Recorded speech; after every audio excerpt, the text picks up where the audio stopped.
Okay కదా? ఏం okay? 2 hours అన్నావు, 2 hours 40 minutes అయింది. సార్ మన రాకెటే సార్ పంపుతున్నాం యాక్యురేట్గా చేయడానికి. ఇదే చాలా ఎక్కువ సార్. వాట్ ఎవర్, రేపు నీ మీద ఎంక్వైరీ స్టార్ట్ అవుతుంది. నా మీద యాక్షన్ తీసుకోవడానికి మీరిద్దరు చాలా ఇంట్రెస్టెడ్గా ఉన్నారు సార్. కానీ దీంట్లో ఒక మెలిక ఉంది, దగ్గరని చెప్తా. 6 నెలలుగా ఐబీలో ఇలా ఎందుకు చేసావని నా మీద యాక్షన్ తీసుకుంటే 6 నెలలుగా ఇంత జరుగుతున్నా మీరెందుకు కనిపెట్టలేకపోయారు అని మీ మీద కూడా ఎంక్వైరీ జరుగుద్ది. సార్ ఇప్పుడు మీకు ప్రమోషన్ వచ్చే టైం. భక్తవచలం సార్ మీకు ఈక్వల్ రేంజ్లో ఉన్నాడు. ఇప్పుడు మీ మీద ఎంక్వైరీ చేస్తే ప్రమోషన్ ఆయనకి వెళ్ళిపోద్ది. ప్రమోషన్ రాకుండా రిటైర్ అయితే పెన్షను తగ్గుద్ది. మొత్తం లైఫ్ టైంలో 1,40,36,1,40,36,000 మీకు లాస్. ఇప్పుడు నా మీద యాక్షన్ తీసుకోవడం వల్ల. Correct sir, what he saying is correct. రే సార్ ఆలోచించుకుంటున్నారు, నువ్వు బయటికి వెళ్ళి డోర్ క్లోజ్ చేయి.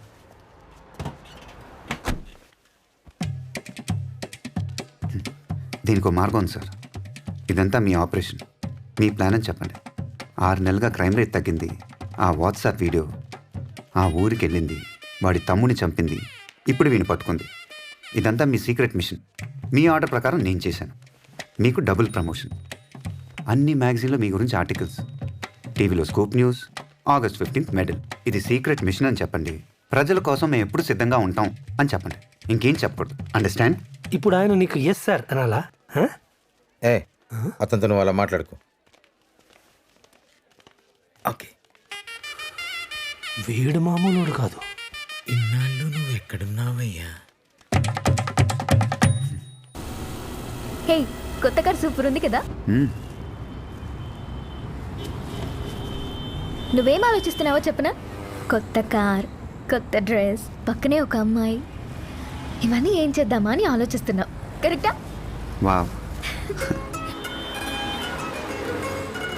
చాలి, నా పేరు నీకు తెలుసు, నేనేం పని చేస్తున్నాను, నువ్వు నాకు ఎలా తెలుసు, నేను నిన్ను ఎందుకు ఫాలో అవుతున్నాను, ఇవన్నీ నీకు తెలియదు కదా? తెలీదు. సరే, నేను ఇప్పుడు ప్లేస్కి వెళ్తున్నాను, నువ్వు నాతోనే ఉండు. ఒక్కొక్కటిగా అన్నీ నీకే తెలిసిపోతాయి. ఓకే? ఓకే.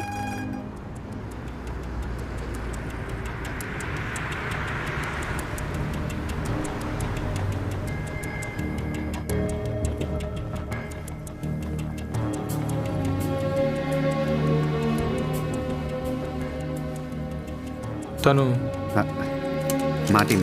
Oh come.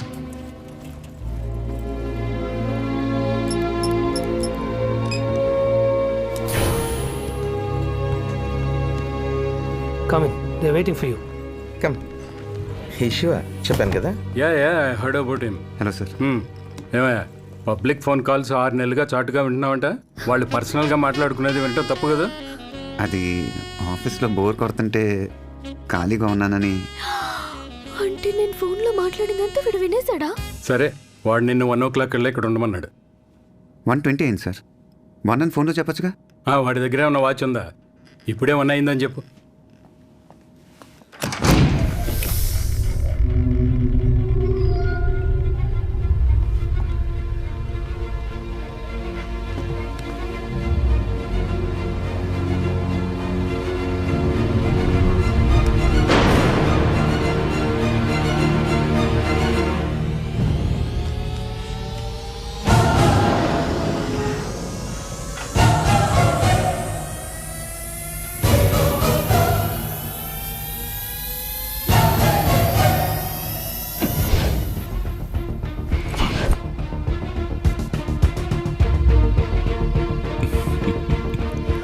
అమ్మ తమ్ముడు బాగున్నారా?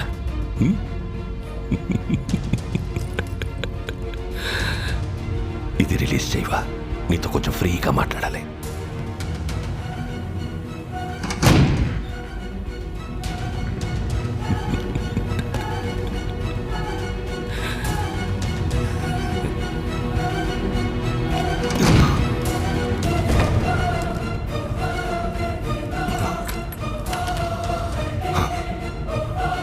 చెప్పు, అది ఏ హాస్పిటల్, వాడి పేరేంటి, నీ ప్రాణం పోయే టైంలో కూడా నా ప్రాణం పోకుండా కరెక్ట్గా షూట్ చేశావంటే అది ఏ హాస్పిటల్ ఎవరితో చేయిస్తున్నానని తెలుసుకోవడానికే కదా.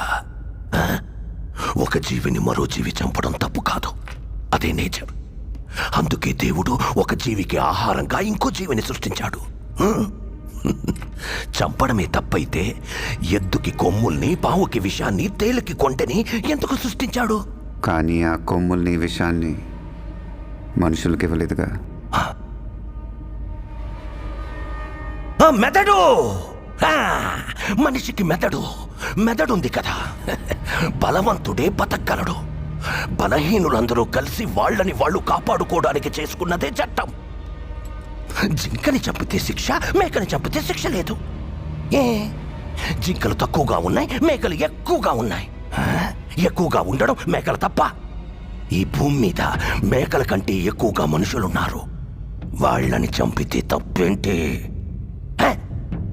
లక్షల సంవత్సరాల క్రితం ఒకడిని చంపి వాడి భార్యని ఎత్తుకెళ్లారని మిగతా వాళ్ళందరూ గుహలోకెళ్ళి దాక్కున్నారు. గుహలోకెళ్ళి పట్టుకుంటే తలుపులొచ్చాయి.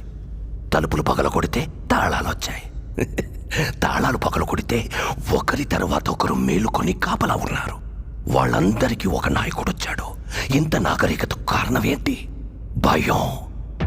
అది పుట్టించిందెవరు? మేము. కానీ భయం అంటే ఎటో మాకు తెలీదు. తెలీదా? ఆ రోజు నీ తమ్ముడిని నేను షూట్ చేసినప్పుడు అరిచాడే, అదే భయం. అది చూస్తూ జనాల్లో నువ్వు దాక్కున్నావే, అదే భయం. భయపెట్టడం మాకు తెలుసు. అందుకని నిన్ను ఊరికే వదిలేశాననుకోకో.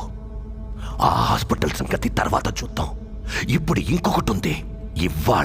ఇప్పుడు ఇంకా సేపట్లో లాంకో హిల్స్ 1000 టన్నుల బండరాయి. దాన్ని ఆపుతున్న ఓ చిన్న రాయి. దానికి ఓ కెమిస్ట్రీ ప్రొఫెసర్, ఓ ఫిజిక్స్ ప్రొఫెసర్ని అపాయింట్ చేశాను. చావబోయే 1000 మంది గురించి వాళ్ళకి బాధ లేదు. వాళ్ళిద్దరి పిల్లలు చావకూడదు అంతే. ఏదో హైడ్రోక్లోరిక్ యాసిడ్, దాంతో పాటు H2O కలిపి ఆ చిన్న రాయిలో పోస్తే ఒక పర్టికులర్ టైంలో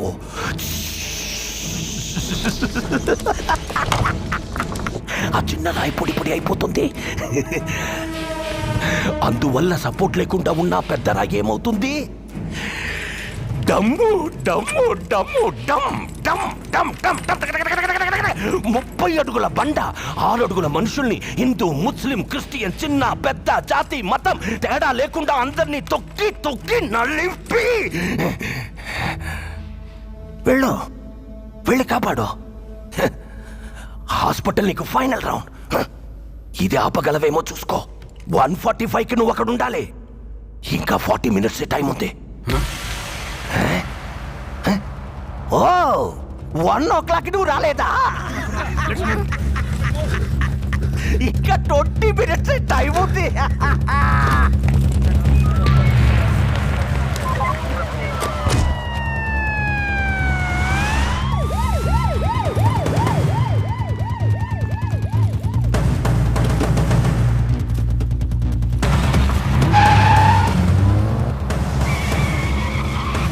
సీట్ బెల్ట్ పెట్టుకో.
అందిన సమాచారం ప్రకారం ఈ మధ్యే పట్టుబడిన సీరియల్ కిల్లర్ భైరవుడు పోలీస్ కస్టడీ నుంచి తప్పించుకున్నాడు.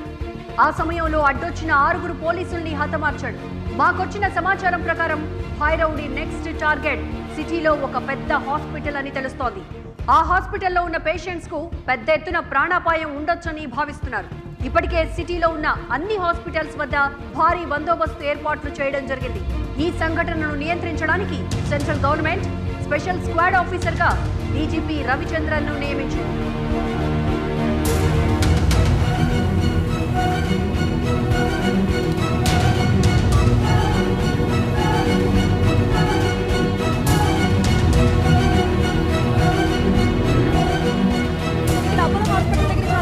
జనాలు భయంతో ఉన్నారు.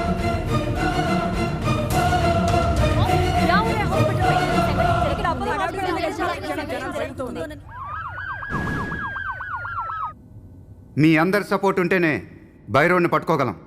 ఇప్పటిదాకా బ్లాక్కో పోలీసు ఉంటారు, ఇక నుంచి ఫ్లోర్కో పోలీసు ఉంటారు. సీసీటీవీ కెమెరా సర్వేలెన్స్ ఇన్ఛార్జ్ ఎవరు? నేనే సార్. రికార్డ్ మోడ్లో పెట్టి వెళ్ళిపోకూడదు సార్. రికార్డ్ అయ్యేది లైవ్లో వాచ్ చేయాలి. Okay sir. ఎవరి మీద డౌట్ వస్తే ఇమీడియట్గా ఫ్లోర్ పోలీస్కి వాకీలో ఇన్ఫార్మ్ చేయాలి. ఓకే. ఇక్కడ అపోలో హాస్పిటల్ దగ్గర చాలా హడావుడిగా ఉంది రజని. Out patients తగ్గిపోయారు. చాలా ఎమర్జెన్సీ ఉన్న కేసులు మాత్రమే తీసుకుంటున్నారు. హాస్పిటల్లో ఏదో జరగబోతుందని తెలియటం వల్ల ప్రతి క్షణం జనాలు భయంతో ఉన్నారు. ఈ సంఘటన జరగకముందే పోలీసులను అరెస్ట్ చేయాలని ప్రజలు కోరుతున్నారు. ప్రజలు ఎటువంటి భయాందోళనలకు గురి కావద్దని, ఎలాంటి వదంతులు నమ్మవద్దని సిటీలోని అన్ని హాస్పిటల్స్ వద్ద కావలసినంత బందోబస్తు ఏర్పాటు చేయడం జరిగిందని city commissioner Kumar Ganapathi media ద్వారా ప్రజలకు తెలియజేశారు. హాస్పిటల్ పరిసర ప్రాంతాల్లో